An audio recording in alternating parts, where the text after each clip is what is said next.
ये water park Hyderabad में वाक़ है और वो भी इतना सस्ता। आज हम जा रहे हैं 4 दोस्त न्यू सिटी वाटर पार्क, जो कि वाक़ है फजल सन सिटी में। ये सोसाइटी है, उसके अंदर जाकर वाक़ है।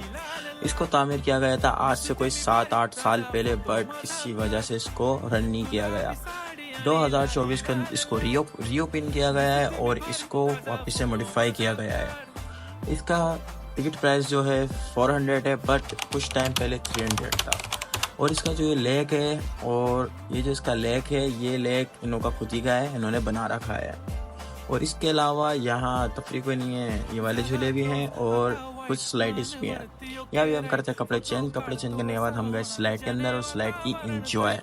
भाई जान, स्लाइड के अंदर पानी रुक रुक के आ रहा था पीछे से, जिसकी वजह से हम भी रुक रुक के नीचे आ रहे थे। हमसे आगे हमारी चप्पल जा रही थी और हम चप्पल के पीछे आ रहे थे। भाई जान, झोल हो गया था, हम ये आ गए पानी के अंदर।